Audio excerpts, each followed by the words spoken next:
Olá pessoal, tudo bem com vocês? Vamos dar início à nossa semana 3, do Plano de Doutorado volume 4. E voltado para o segundo ano do ensino médio, a gente vai falar um pouquinho sobre as algas. Como a gente vem falando, ao longo dessa semana, a gente está falando sobre o reino protista. O reino protista, ele engloba os protozoários e as algas. A gente viu sobre os protozoários, agora a gente vai dar enfoque às algas. Então, qual que são, as características e a diversidade das algas? Primeiramente, as algas, ela é composta por organismos eucariontes. Lembrando, eucarionte é porque ele tem uma célula organizada, um núcleo envolto por uma carioteca, e são a maioria autótrofos fotossintetizantes. Então, o que quer dizer que eles são autótrofos fotossintetizantes? Que eles conseguem produzir o seu próprio alimento através da fotossíntese, tá? E muitas vezes eles são o quê? Caracterizados pela sua diversidade e a forma de pigmento, que é uma das características muito específicas de algumas algas. Então, aqui na imagem, como você vê, eu trouxe uma variedade, uma diversidade grande de algas. Por exemplo, a primeira aqui, as Eugronófita, elas são o quê? Elas possuem uma pigmentação de clorofilas, carotenos, é o que vai dar essa pigmentação para elas. Então, cada uma vai ter uma pigmentação diferenciada, uma organização celular diferenciada, uma substância de reserva, e tem a questão até da parede celular, que na casa das Eugronófitas, elas não têm parede celular, entendeu? Então cada um vai ter uma característica específica.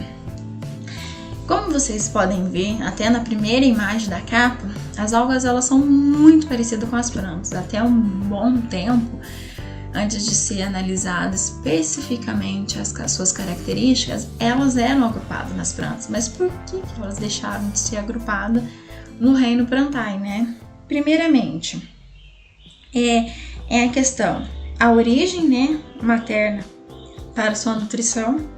Além disso, o corpo dela, na forma de talo, ela faz o que? Ela não possui raiz, não possui caule, não possui folhas, com tecidos. Então, ela não possui nada da questão morfológica que as plantas têm. Por isso que elas vão se diferenciar das plantas. Além dessa diversidade de algas, elas podem estar em vários ambientes, como o ambiente aquático, nas marés, nos rios, nos lagos, lagoas, fontes terminais, Algumas espécies elas podem ser encontradas também em ambientes aquáticos, como no solo úmido, nas cascas das árvores, ou ainda em associação mutualística com alguns seres vivos, como é o caso dos fungos com as algas, que formam os líquens. Então, a gente pode encontrar as algas numa diversidade de ambientes muito grande. E aqui a gente também tem nas cascas de árvores. Então, toda vez que você vê isso aqui, que em aumento, parece até uma folha, nada mais é que uns líquens, que a gente chama, que é uma associação mutualística entre o fungo e a alga. Quando a gente fala de característica mutualística, a gente quer dizer que o quê? Que os dois organismos eles estão se beneficiando dessa associação. Então, um oferece, alguma coisa para o outro. Por isso que eles se vivem em conjunto. As algas, elas têm uma grande importância para a sociedade, para os ambientes naturais. Por quê? Porque por meio do processo de fotossíntese, as algas elas produzem de 70% a 90% do oxigênio liberado na atmosfera. O que acontece? Ele garante o processo de respiração dos seres aeróbicos no planeta Terra. E essa elevada, taxa de oxigênio liberado para a atmosfera é decorrente do quê? Do fato da taxa de fotossíntese ser muito alta, maior do que a taxa de respiração. Então, elas mandam muito mais oxigênio para a atmosfera do que elas gastam esse atmosfera, por isso elas são muito importantes. Então a gente às vezes tem costume de falar que a Amazônia é o pulmão do mundo, né? Por causa dessa produção de oxigênio, mas as plantas também precisam de uma taxa muito grande de oxigênio, então elas respiram também. Só que as algas não, as algas elas conseguem mandar mais oxigênio do que consumir esse oxigênio. Então isso é uma importância muito grande das algas.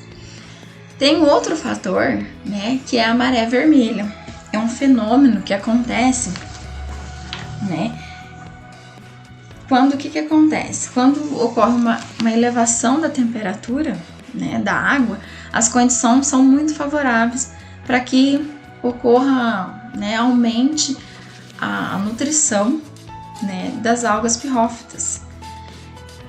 O que acontece? Por causa dessa elevação de temperatura, aumenta os nutrientes, aí as algas pirrófitas começam a mandar uma toxina, fazer uma liberação dessa toxina na água. Aí que vai formar essas grandes manchas avermelhadas. E o que acontece, né, com a população de alga? Diminui, o fenômeno desaparece. Então aí vai diminuindo a quantidade de água, o fenômeno vai desaparecendo. O que acontece? Com essa toxina, ela pode ser muito prejudicial para os organismos que estão vivendo ali. Até para as pessoas que quiserem nadar, não pode.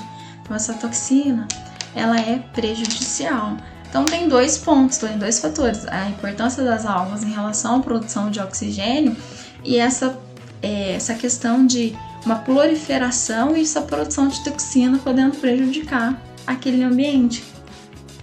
Então, tem esses dois pontos, esses dois fatores em relação às algas. Atividade 1. As algas são um organismo encontrado tanto em água doce como no ambiente marinho. E apesar de terem diversas utilidades para o homem, muitas vezes causam transtorno quando crescem em proporções indesejadas. Esse processo muitas vezes acontece com a liberação da toxina. Recebe o nome de... Então, o que acontece? Quando as pirrófitas, né, que eu acabei de falar, esse fenômeno da maré vermelha, é quando as algas elas crescem muito. É um processo de crescimento. Então, se a gente for analisar as alternativas, letra A, endossimbiose? Não é, porque não representa crescimento. B, poluição? Não. Ele vai degradar de uma certa forma, prejudicar aquele ambiente com a toxina, mas não, vamos dizer assim, não pode ser considerado uma poluição. C, floração? Sim, porque os problemas, esse transtorno, ele acontece através do quê? Desse crescimento dessas algas, né? Então é uma floração. Na D, calcificação? Não.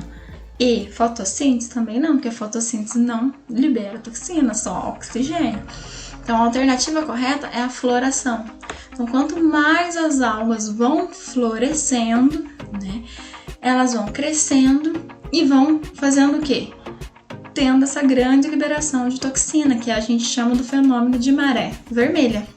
Atividade 2. A figura abaixo, né, ao lado, ilustra uma alga unicelular bifragilada que se enquadra em um filo que apresenta cerca da metade de seus representantes sem a capacidade de realizar fotossíntese. Algumas espécies marinhas são relacionadas com as maré vermelha, que são a questão das pirrófitas lá, né? Então, qual desses filos que está agrupado essas algas? As eugronófitas, ali está falando que uma das características é elas não produzem fotossíntese. As eugronófitas fazem fotossíntese, tá? A cridófitas, elas também fazem fotossíntese. Depois a gente tem a dinófitas, também fazem fotossíntese. A rodófitas também, tá? Possui clorofilas, possui o mecanismo de fazer fotossíntese. A única que não faz fotossíntese é a baciloriófitas, é a letra E, tá? Elas não têm a capacidade de fazer né, de realizar a fotossíntese. E são as representantes das algas que fazem esse fenômeno das maré vermelha. Então, a alternativa certa é a letra E. A atividade 3. Algumas algas caracterizam por apresentar uma parede celular dividida em duas metades chamadas de frútulas, que se encaixam como se fosse uma placa de pedra. Essas algas são importantes componentes dos fitoplânctons e estão agrupadas em qual filo? Então, qual filo delas? Então, essas que eles estão falando, a gente chama de diatomáceas, e elas pertencem ao filo Bacillariophytas, tá? Que são organismos unicelulares, né? Elas formam colônia, e elas se caracterizam por causa de suas paredes divididas em duas partes. Então, o filo aqui é a letra D, Bacillariophytas, ok? Atividade 4. O reino protista inclui as algas e os protozoários. Esses organismos, nas classificações mais antigas, eram considerados como pertencentes aos reinos vegetal e animal, respectivamente. Assinale a alternativa que apresenta a justificativa correta para a exclusão desses diferentes protistas no mesmo reino. Realize uma pesquisa em outros materiais, como livro didático, insight, para responder essa questão. Então, aqui está falando o que foi e qual que é essa diferença entre eles. Letra A. Ambos são simples, unicelulares, apresentam células eucariontes e nutrição heterotrófica? Não. B. Ambos são simples na organização morfológica em comparação às plantas e animais, sendo as algas autrófitas e os protozoários heterotróficos? A gente lá. Primeiro, questão de morfologia. As plantas são mais complexas e os animais também. Lembra que eu falei lá que as algas não têm um caule, raiz, que as plantas têm? Já é uma diferença. A morfologia diferencia. As algas são autótrofas, produzem seu próprio alimento, só que os protozoários são heterotróficos, não produzem seu próprio alimento. Então já é outra diferença que vai diferenciar eles. A alternativa B está correta. Vamos analisar as outras. Ambos apresentam parede celular, nutrição heterotrófica e compõem-se de células eucariontes? Não! Lembra que eu falei lá da classificação da diversidade das algas? Algumas não possuem parede celular, tá? D. Ambos apresentam parede celular, nutrição heterotrófica e compõem-se de células procariontes? Não, né? São eucariontes algumas.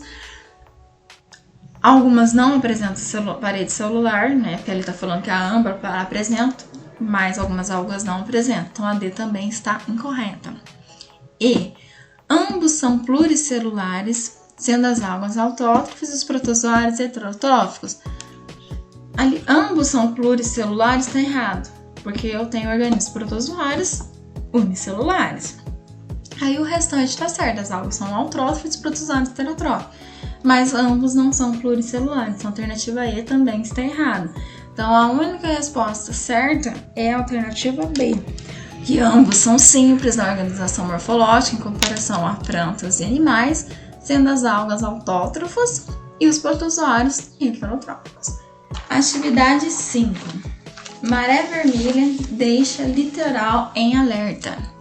Uma mancha escura formada por um fenômeno conhecido como maré vermelha cobriu ontem uma parte do canal de São Sebastião e pode provocar a morte em massa de peixes. A Secretaria do Meio Ambiente de São Sebastião entrou no estado de alerta. O risco para o homem está no consumo de ostras e moluscos contaminados, né? Jornal Vale Paraibano de 2003. A maré vermelha é causada por letra A. Proliferação das águas macroscópicas do grupo dos rodófitas, tóxica para o consumo pelo homem ou pela fauna marinha? Não. B. Proliferação de bactérias que apresentam em seu hialoplasma pigmento vermelho, fitorrectinina, citrinina. As toxinas produzidas por essas bactérias afetam a fauna, né, circunvizinha? Não, porque não são as bactérias que fazem isso, são as próprias algas. C.